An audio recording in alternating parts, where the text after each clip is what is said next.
The ship was not supposed to survive. Its hull was cracked in 3 places. One engine was dead. The second was barely holding together. Power flickered across the bridge, and life support was down to emergency levels. Captain Ryanter stood at the center of the bridge, gripping the railing as the ship drifted through deep space. "We will not reach the nearest repair station," his navigator said quietly. Ryanter already knew. The nearest Allied port was 2 jumps away. The ship would not last one. "We send a distress call," he ordered. "To whom?" his first officer asked. There was only one answer: Earth. Humans were not part of the main galactic alliances.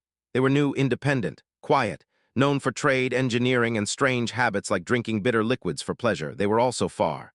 "Open a channel," Ryanter said. The distress signal went out. It was short, simple. "Civilian vessel damaged, requesting emergency assistance." The crew waited. For a long time nothing happened. Then a reply arrived. "Signal received. Hold position. Assistance en route." The bridge fell silent. "They answered," someone whispered. Ryanter did not relax. Humans were helpful, too helpful sometimes, but they were unpredictable, and they did not send details. No ship ID, no fleet designation, just assistance en route. Hours passed. The ship's systems grew weaker. Then sensors picked up something. Multiple warp signatures, not one, not two, a formation. The crew stared at the screen as human ships dropped out of warp. Not a rescue craft, not a repair vessel. A small fleet, 6 large ships. Several smaller escorts, heavy hulls, military design, weapons powered but not aimed. The bridge went silent. "Why would humans send warships?" the navigator whispered. Ryanter felt a cold weight in his chest. "They misunderstood our request," his first officer said. "Or they understood it too well," Ryanter replied. A communication channel opened. A human face appeared on the screen, calm, focused. "This is Commander Hale of the Human Support Fleet," she said. "We received your distress call. Stand by for assistance." "Support Fleet?" "We requested repairs," Ryanter said carefully. "Yes," Hale replied. "That is why we're here." The human ships moved into position around the damaged vessel. Drones launched, repair platforms unfolded, shield emitters activated, and something else. Long-range sensors, defense grids, combat patrol routes. "They're building a perimeter," the first officer whispered. Human engineers boarded the ship within minutes. They did not panic. They did not ask many questions. They went straight to work. Power stabilized, hull fractures sealed. Engine systems rebuilt, faster than Ryanter thought possible. "This is beyond standard repairs," his engineer said. "They're upgrading our systems," another crew member added. "Why?" someone whispered. Ryanter did not answer. Then the human commander sent another message. "We detected hostile activity in this sector," Hale said. "While we complete your repairs, we will secure the area." "Hostile activity?" Ryanter repeated. Hale nodded. "Pirate groups. Raider fleets, unstable powers." She paused. "You were lucky you called when you did." The crew exchanged nervous looks. "We only asked for help," the first officer whispered. Ryanter watched the human fleet deploy into combat formation. He felt something shift in his mind. They had not just sent help. They had sent protection, and possibly something far bigger. On the edge of sensor range, unknown ships turned away. Not slowly, not cautiously. They fled. Ryanter realized the truth too late. They had asked humans for assistance, and humans had turned it into a military operation. Whatever was happening in this region of space, the humans had just claimed it. The human engineers worked without rest. They moved through the damaged ship with quiet focus, speaking in short, efficient phrases that Ryanter's translator barely kept up with. Their tools were small but powerful, unfolding into complex machines that cut, sealed, rebuilt, and reinforced the hull. Ryanter watched from the bridge as power levels climbed higher than they had ever been before. "This isn't just repair," his chief engineer said softly. "They're replacing entire systems. With better ones," the navigator added. "Our engines are outputting 20% more power." Ryanter felt a strange mix of relief and fear. Humans were famous for generosity. They were also famous for preparation. Outside, the human fleet expanded its formation. More ships arrived from warp, one after another, until a full battle group surrounded the damaged vessel. They did not crowd close. They created a wide, layered perimeter. Defense drones patrolled the edges. Sensor arrays scanned deep space. Electronic warfare systems activated quietly. The first officer lowered his voice. "They're locking down the whole sector." Ryanter nodded. "This is not rescue," he said. "This is occupation." A human officer appeared on the bridge. She was tall, wearing a plain uniform with no visible weapons. "I'm Lieutenant Carter," she said. "Engineering oversight." "You sent a fleet," Ryanter said carefully. "Yes," Carter replied. "We asked for assistance." "Yes," she said again. Ryanter waited. Carter met his eyes. "When a ship requests emergency help in unprotected space," she said, "we assume 3 things." "What 3?" Ryanter asked. That someone caused the damage, she said. That someone might come back. And that the ship deserves to leave alive. Ryanter's throat tightened. That still doesn't explain the fleet. Carter gestured toward the viewport. You don't send a medic into a firefight without cover, she said. This sector is unstable. Unstable how? Carter hesitated. Classified, she said. For now. The bridge crew exchanged uneasy looks. Elsewhere on the ship, human engineers replaced old navigation software with a new interface. Human interface? It ran faster, smarter, predictive. It's like the ship is thinking ahead now, the engineer whispered. Human technicians upgraded shield generators. They reinforced armor plating. They rewrote safety protocols. One alien crew member pulled Ryanter aside. They're turning us into a warship, he whispered. Ryanter did not answer, because he was thinking the same thing. On the human flagship, Commander Hale stood before a tactical display. Repair timeline? She asked. 2 more hours, Carter replied over comms. Full upgrade suite installed. Good, Hale said. And the perimeter? Quiet, Carter replied. But there are movements beyond sensor fog. Hale nodded. They're watching us, she said. Who? Carter asked. Everyone who thought this sector was easy prey. Back on Ryanter's bridge, alarms sounded, not red, yellow. Unknown warp signatures appeared at the edge of detection range, multiple ships. Not human, not council-aligned. Ryanter turned to his navigator. Who are they? The navigator swallowed. Pirates, he said. Large group. Human warships shifted formation instantly, not aggressively, defensively, weapons powered up. But did not fire. A pirate transmission broke through. This is free territory, a rough voice said. Hand over the damaged ship and leave. The bridge went silent. Ryanter's first officer whispered. They're talking to the humans. Hale's voice came through calmly. This is Human Fleet Command, she said. This sector is under temporary protection. Withdraw. The pirates laughed. Humans don't own this space. Hale did not raise her voice. No, she said, we're just standing in it. The pirate ships advanced, then stopped. Human ships did not move, but something else did. Space bent slightly. Electronic noise flooded pirate sensors. Their targeting systems failed. Their engines stalled. One pirate ship lost power completely. The human fleet still did not fire. The pirate voice returned, shaken. What did you just do? Hale replied calmly. Nothing permanent, she said. This is your only warning. The pirate fleet turned away. Fast, Ryanter exhaled slowly. They scared them off without firing. His first officer stared at the screen. They didn't just scare them, he said. They showed them a preview. Human engineers continued working as if nothing had happened. Carter returned to the bridge. You'll be flight ready soon, she said. Ryanter looked at her. You knew pirates were here. Yes, Carter replied. And you still sent us upgrades instead of a tow. Yes, she said again. Why? Carter hesitated. Because you won't be the last ship to need help in this region, she said. And we need allies who can survive. Ryanter felt a chill. Allies against what? Carter looked toward the viewport. Something bigger than pirates. On the human flagship, Hale reviewed classified reports, multiple raider groups, unstable minor powers, shadow fleets, all converging on this sector. They smell weakness, her tactical officer said.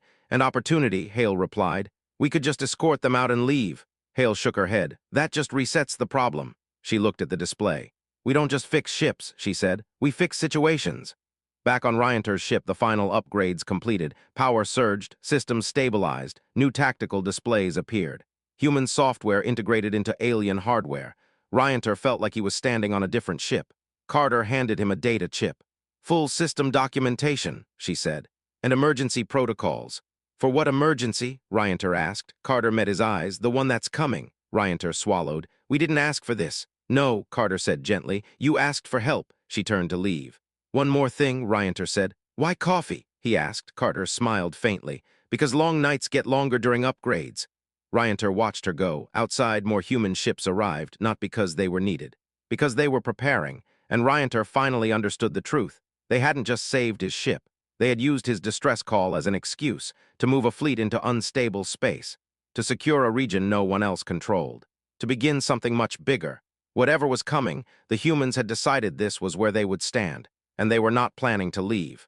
Ryanter did not leave the sector. He could have. His ship was fully repaired, stronger, faster, better protected than it had ever been. The human fleet had cleared a safe path out of the region. Commander Hale had even offered an escort. But Ryanter stayed, not because he wanted to, because something in his instincts told him this was not finished. You can go, Hale told him over a private channel. You don't owe us anything. Ryanter looked at the human ships drifting around his own. You didn't send all of this for me, he said. Hale did not deny it. No, she replied. You were the excuse. That answer sat heavy in Ryanter's mind. Across the sector, human activity increased. More ships arrived, not warships alone, supply vessels, construction platforms, sensor relays. They began building something in deep space. A station, a gate, a hub. No one outside the human fleet was told what it was for, but everyone noticed. Pirate groups stopped entering the region. Trade ships began rerouting through human-controlled lanes. Minor species quietly requested docking rights at the new human platforms. The balance of power was shifting, and it was happening quietly. Ryanter met Hale in person aboard the human flagship. The bridge was calm, no shouting, no alarms, only controlled motion and quiet voices. "You're fortifying the sector," Ryanter said. "Yes," Hale replied.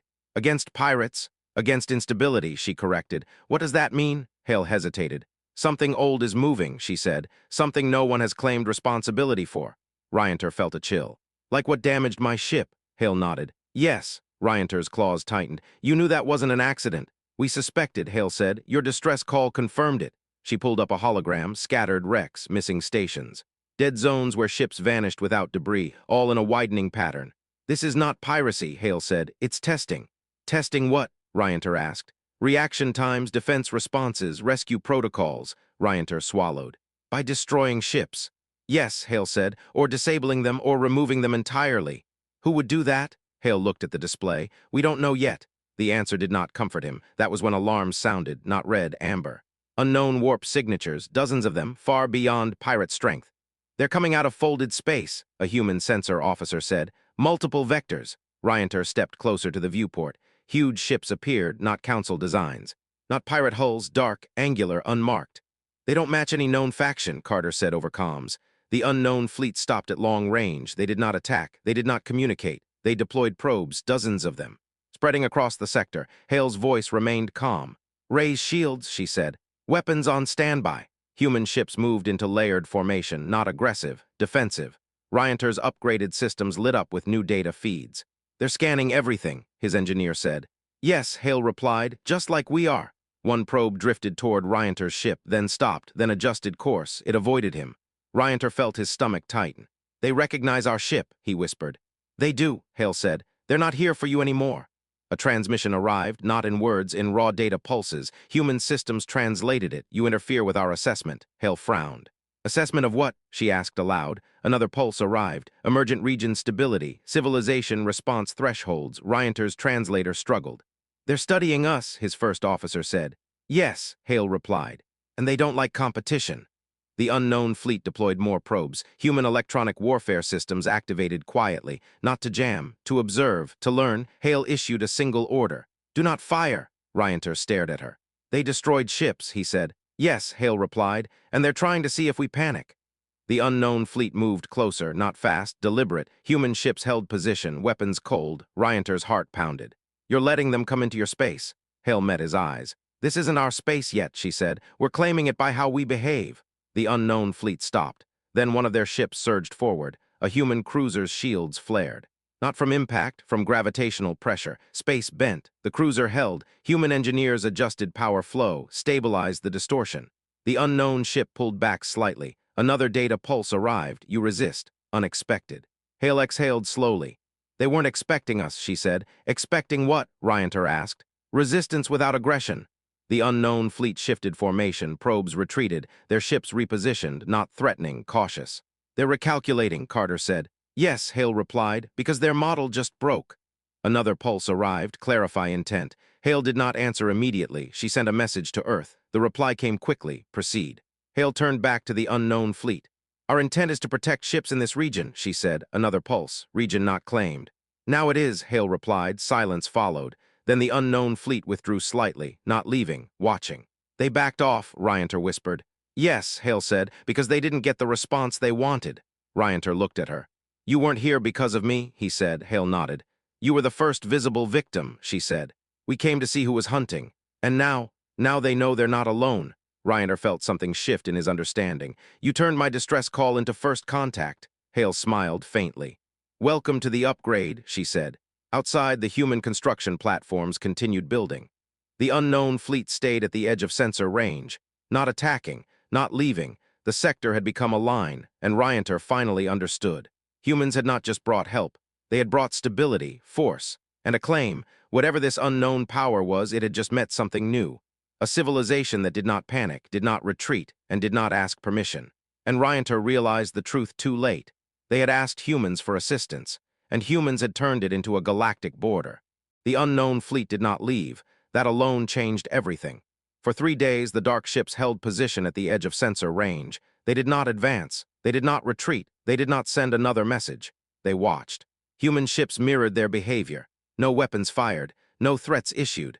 No warnings broadcast, just quiet preparation. Ryanter remained docked at the human-built platform, watching the strange balance hold. "This feels like a standoff," his first officer said. "No," Ryanter replied. "It feels like a test." Human engineers expanded the station daily. New modules attached. Power cores came online. Defensive systems activated. Not aimed at the unknown fleet. Aimed outward, like they were building something permanent. Ryanter requested a private meeting with Commander Hale. She met him in a small briefing room overlooking the growing station. "You're not just fixing problems," he said. "You're planting a flag." Hale nodded. "Yes. In space, no one gave you permission to claim." "Yes." Ryanter folded his arms. "Why here?" Hale hesitated. "Because this sector connects 3 unstable trade lanes," she said, "and because something out here is hunting ships. And you decided to build a fortress." "No," Hale corrected. "We decided to build a hub." "A hub for what?" "For influence." Ryanter frowned. "You don't build influence with warships." Hale smiled faintly. "You don't build it with kindness either." Outside, a small human ship detached from the station and moved toward the unknown fleet. Alone, no escorts, no weapons active, Ryanter stared. "What are they doing?" Hale remained calm. "Talking." The small ship transmitted a data packet. The unknown fleet did not respond. Then one of their ships moved forward, slow, careful. The 2 ships stopped within sensor range. No weapons fired, no hostile signals. Another pulse of data passed between them. "They're exchanging information," Ryanter whispered. "Yes," Hale replied. "We're offering something." "What?" "Transparency." Ryanter shook his head. "You don't know what they are." "That's why we're not lying to them," Hale said. The unknown ship transmitted another pulse. Human translators worked. "You do not follow standard defense models," Hale replied calmly. "We don't use standard models." Another pulse. "You expand without conquest." "Yes," Hale said. "Why?" Hale paused. "Because conquest creates enemies," she said. "And enemies create instability." Silence followed. The unknown ship drifted slightly closer. "Your presence disrupts our assessment." "Yes," Hale replied. "Withdraw." "No," she said. The unknown fleet did not attack. They did something worse.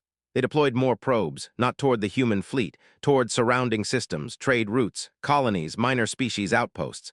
"They're expanding their testing zone," Carter said over comms. "They're ignoring us," Ryanter said. Hale nodded. "They're going around us." The probes reached a small merchant convoy 2 systems away. They scanned it. Then one probe pulsed. The merchant ship lost power, drifted. No explosion, no destruction, just disabled. Ryanter's claws tightened. "They're repeating what they did to me." Hale issued an order. "Dispatch recovery teams." Human ships jumped to the convoy. They restored power, escorted the merchant ship to safety, broadcasted the event openly. "This region is under protection," Hale said publicly. "Any interference with civilian traffic will be answered." The unknown fleet responded. "Your interference invalidates our study." Hale did not hesitate. "Your study is harming people," she replied. "That makes it our problem." The unknown fleet adjusted formation, not aggressive, defensive. "They're recalculating again," Carter said. "Yes," Hale replied. "Because their model doesn't include this." Ryanter felt a strange realization. "You're not fighting them," he said. "No," Hale replied. "We're breaking their logic." Back on the platform, Ryanter's ship received another upgrade notice. Human engineers requested permission to install an enhanced sensor array. "We didn't ask for more upgrades," Ryanter said. Carter smiled faintly. "You didn't ask for a fleet either." The sensor array activated. Ryanter's display filled with data, new layers of space, hidden gravitational patterns, anomalies. "I can see things I couldn't before," he whispered. "Yes," Carter replied. "So can everyone else we help." Ryanter looked at her. "You're upgrading civilian ships." "Yes." "Why?" "Because stability spreads faster when more people can defend themselves." The unknown fleet watched this too. They transmitted again. "You alter the environment." "Yes," Hale replied. "This invalidates long-term projections." "Yes," she said again.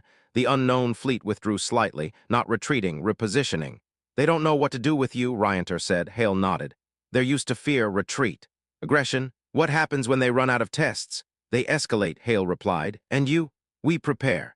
The first open escalation came without warning. A cluster of unknown probes rushed toward the human station, not slow, not careful, fast. Human point defense systems activated, not weapons. Containment fields, the probes were caught, frozen, disabled. Human engineers studied them, reverse-engineered them, broadcasted the findings to Allied ships. The unknown fleet reacted instantly. They pulled all probes back. Their ships surged forward slightly. "You have exceeded acceptable interference." Hale replied calmly. "You exceeded acceptable harm." The unknown fleet fired, not weapons. A space warp pulse, human shields flared, the station held. Human ships absorbed the distortion, stabilized, no damage, no casualties. The unknown fleet stopped. Unexpected resistance. "Yes," Hale replied.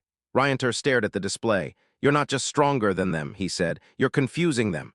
"Yes," Hale replied. "Why?" "Because they built their strategy on predictable civilizations. And humans aren't predictable." Hale smiled faintly. "We're adaptable." Ryanter finally understood. This was not a battle. It was a contest of models, of assumptions, of control. The unknown fleet had expected fear. Humans gave them structure, stability, transparency, and quiet refusal. The unknown fleet withdrew further, not defeated, not gone, but unsettled. Ryanter looked at the growing human station. "You turned my distress call into a border, a hub, and a shield." Hale nodded. "Yes, and what happens when they come back stronger?" Hale looked out into space. "Then we upgrade again." Ryanter felt a chill. He had asked humans for assistance. They had brought a future, and now the galaxy had to live in it. The unknown fleet did not attack again right away. And that delay alone unsettled everyone who was watching the edge of the sector. For 2 full days, their dark ships remained clustered in deep space, holding an unnaturally tight formation, with no probes deployed, no messages transmitted, and no detectable scanning activity, as if the entire fleet had gone silent while something vast and unseen was being decided behind the curtain of folded space. Ryanter stood on the upper observation deck of the human-built station, staring at the distant mass of black hulls through enhanced sensors that now revealed gravitational distortions he had never been able to perceive before, and he felt the familiar pressure of instinct settle deep in his chest. "They are planning something," he said quietly, without taking his eyes off the display. Commander Hale stood beside him, her posture relaxed, but her attention focused on a scrolling stream of tactical data that never fully stopped updating. "Yes," she replied, her voice calm in a way that felt more like certainty than comfort. "And you are not stopping them," Ryanter continued, his claws tightening slightly against the railing as the weight of the moment settled over him. "No," Hale said evenly, "we are letting them show their hand." Ryanter turned toward her, struggling to keep the unease out of his voice, because every part of him understood that waiting for an enemy to act first was not patience, but risk. "That sounds like the kind of decision people regret later." "It is," Hale admitted without hesitation. Across the sector, human fleets shifted their positions in ways that were subtle enough to appear unremarkable to outside observers, as ships did not move closer to the unknown fleet, but instead spread outward toward trade routes, colony systems, and lightly defended worlds that had never mattered to anyone powerful enough to protect them before. Engineering platforms followed those fleets, defense satellites unfolded into orbit, and supply depots were constructed at junction points where instability had always been quietly accepted as inevitable. While human advisors arrived at frontier colonies and began reinforcing infrastructure that had been considered expendable for generations. Nothing looked like a military buildup, and that illusion of normality was what made the situation so deeply unsettling. The first sign that the unknown fleet had made its move came from far beyond the boundaries of the sector that humans were securing, when a distant colony world abruptly went dark without warning, with all communications severed, all power grids offline, and every orbital sensor returning only static.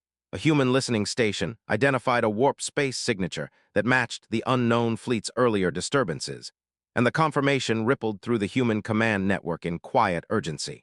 "They hit somewhere else," Ryanter whispered, his voice tight with the realization that the enemy had simply gone around the growing human perimeter. "Yes," Hale replied, her jaw setting slightly. "They are bypassing us." Within hours, additional reports followed. As a merchant hub lost power across its entire orbital ring, a relay station vanished from long-range scans as if it had never existed, and a patrol vessel drifted helplessly through open space with its engines disabled and its crew terrified but alive. "They are proving they do not need to fight us directly," Carter said over a secure channel, her tone clipped but controlled. "They are trying to force us to choose," Hale replied. "Choose what?" Ryanter asked, already knowing the answer before she said it. "Whether we protect only what we have claimed," Hale said carefully, "or everything we can reach." The unknown fleet transmitted again, not privately and not toward the human station, but across open galactic channels that could be received by every major power that still bothered to monitor this forgotten region of space. Your presence disrupts necessary evaluations. Withdraw from the sector or destabilization will expand. Ryanter felt a cold, sinking weight settle into his chest as he read the translated message, because he understood what the threat really meant and how deliberately it had been phrased. "They are threatening everyone else," he said quietly. "Yes," Hale replied. "They want you to leave," he continued. "Yes." Ryanter waited for her to give the order to withdraw or at least to reposition or to send out warnings to nearby systems that something worse was coming. Instead, Hale sent a message to Earth through a priority channel that bypassed every diplomatic filter, and the reply arrived in seconds, carrying no hesitation and no debate. "Proceed." Hale turned back toward her tactical officer with a calm that felt almost unnatural given the scale of what was unfolding. "Begin Phase 3, she said. Ryanter's stomach tightened as he looked at her, because he knew there had always been more layers to this operation than anyone had admitted. "What is Phase 3? He asked quietly. Hale met his eyes. "The part we did not tell anyone about." Across the sector, human ships changed behavior in ways that finally revealed the deeper plan behind everything that had happened since his distress call. They did not surge toward the unknown fleet, and they did not fortify only the station, but instead spread rapidly into surrounding systems, arriving not only with warships but with engineering platforms, medical ships, evacuation vessels, and fully autonomous defense networks that deployed themselves around worlds that had never been worth defending before. Human advisors landed on colony worlds that had just been struck, restoring power grids within hours, rebuilding infrastructure within days, and installing new shields and communications arrays that made future attacks far less effective. They did not merely stop the damage, they removed the weaknesses. "They are stabilizing everything the unknown fleet touches," Ryanter said, his voice filled with disbelief as he watched the reports flood in. "Yes," Hale replied. "They are making the tests pointless." "Yes." The unknown fleet reacted with escalating aggression, launching coordinated strikes across 3 distant worlds at once, not to destroy them, but to demonstrate that their reach extended far beyond any single defensive perimeter. Human response came immediately, not with fleets and weapons, but with emergency gates opening between systems, evacuation corridors forming along pre-mapped routes, and mobile defense nets deploying themselves around threatened population centers. The unknown fleet transmitted again. "Your interference invalidates long-term assessment integrity." Hale did not hesitate. "Good." The unknown fleet surged forward for the first time as a unified formation, their weapons charging and space warping around them as if reality itself were being bent into a weapon. "This is it," Ryanter whispered, as the magnitude of the moment pressed down on him. Human ships did not advance, and they did not retreat, but instead powered down their weapons entirely while keeping shields and stabilization systems fully active. Ryanter stared at the tactical display in disbelief. "You are disarming," he said. "Yes," Hale replied. "Now of all times? Yes." The unknown fleet halted abruptly, their formation wavering as if the behavior they were witnessing did not fit any tactical scenario they had prepared for. They transmitted again. "Clarify." Hale took a slow breath before responding. "We are not here to compete with your assessments," she said. "We are here to make them unnecessary." Silence followed, long enough for the tension on the bridge to become physically painful. "Your species lacks authority." "Yes," Hale replied. "Then why do you interfere?" "Because your process hurts people," she said calmly, "and we do not accept that as a cost of research." The unknown fleet shifted formation again, unstable and uncertain. "They do not know how to respond to that," Carter whispered. "They are used to fear, retreat, or aggression," Hale said. "We are none of those."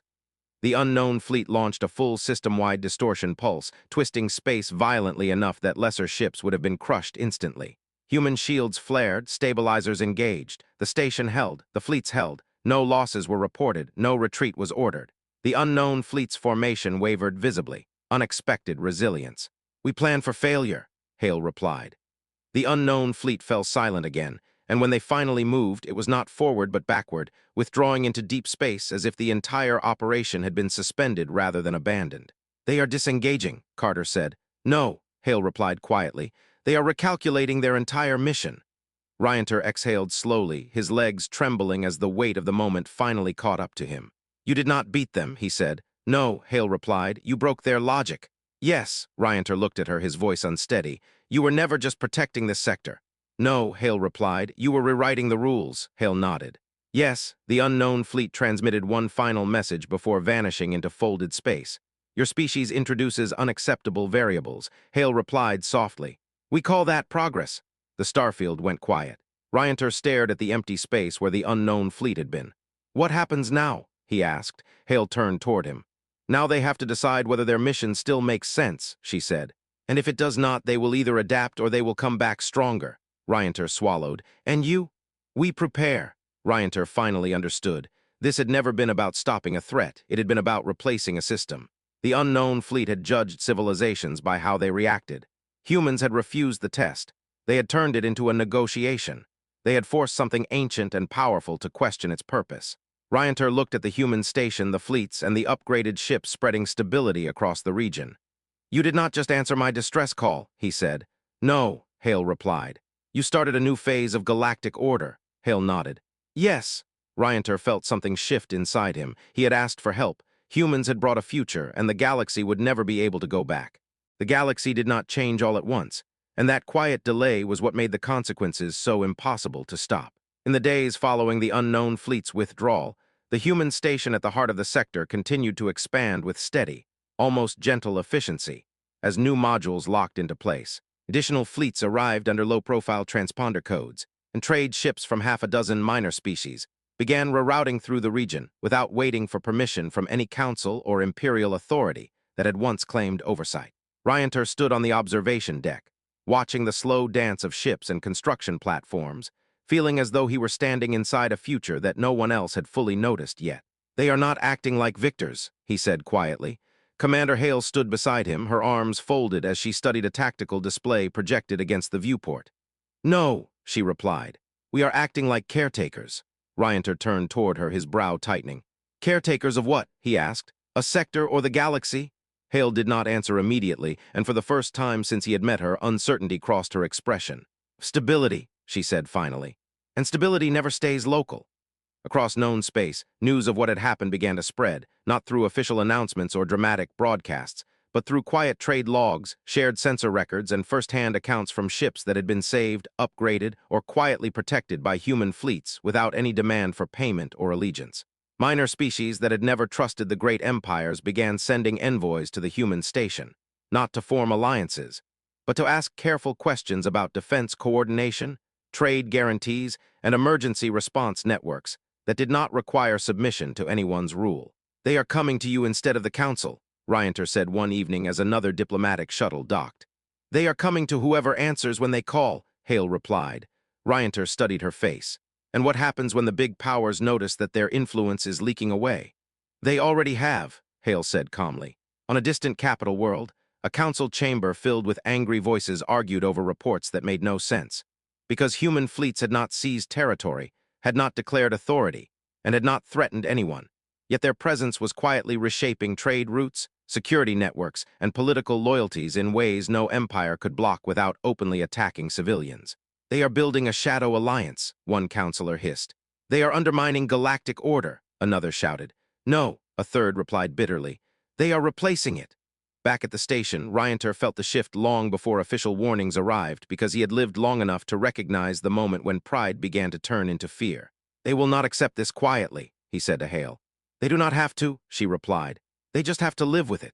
The unknown fleet remained absent, but its shadow lingered across every discussion, every decision, and every strategic projection, because everyone now understood that something ancient and powerful had tested humanity and had walked away unsettled rather than victorious. Ryanter met with Carter in a quiet corridor near the engineering decks, where the hum of upgraded reactors vibrated softly through the walls. They will come back, Ryanter said. Carter nodded without hesitation. Yes, she replied. And when they do, they will not come to test us. They will come to decide something, Ryanter said. Carter met his eyes. So will we. Days later, the unknown fleet sent a message, not a threat, not a demand, a request. Clarify long-term intent. The words echoed through human command channels, and the weight of them pressed down on everyone who read them. They are asking what we plan to become, Ryanter whispered. Hale stood silently for several seconds before answering the transmission. Our long-term intent is simple, she said. We will build systems that reduce the need for your assessments, and we will protect people who cannot protect themselves, and we will not allow large-scale harm to be treated as an acceptable experiment. The reply came slowly. This alters foundational assumptions. Yes, Hale said, that is the point. The unknown fleet did not respond again. They did not return. They did not escalate. They simply disappeared deeper into dark space, leaving behind a silence that felt heavier than any threat. They walked away, Ryanter said quietly. No, Hale replied. They postponed a decision. Weeks passed, and the human station evolved into something far beyond what Ryanter had first imagined, because it became a coordination hub where emergency response teams, defense planners, trade mediators, and scientific advisors worked side by side, creating a living network that connected worlds that had never trusted one another enough to cooperate before. Human fleets did not patrol borders, and they did not demand docking fees or political loyalty, but they monitored instability patterns, shared early warnings, and quietly intervened when pirates, warlords, or hidden powers tried to exploit fragile systems. They arrive with tools instead of weapons, Ryanter said during a briefing. Hale smiled faintly. Tools solve problems that weapons only pause. A year later, Ryanter stood again on the observation deck, watching a convoy of mixed-species ships depart safely along a trade route that had once been a graveyard of raiders and lost freighters. You changed everything, he said softly. Hale shook her head. No, she replied. You did, Ryanter frowned. I only asked for assistance. Hale turned toward him. And we only responded the way humans always do, she said, by fixing the problem behind the problem. Ryanter exhaled slowly, his gaze drifting back to the stars. And what was the real problem? Hale answered without hesitation. A galaxy that accepted harm as normal because it thought nothing better was possible.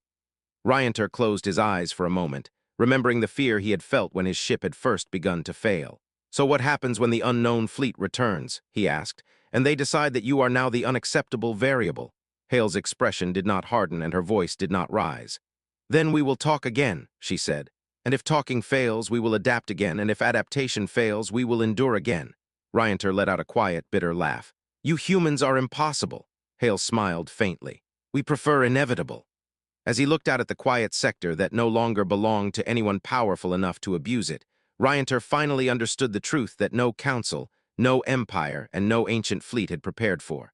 Humans had not brought war. They had not brought conquest. They had not even brought dominance. They had brought infrastructure, memory, patience, and refusal. They had brought upgrades instead of demands.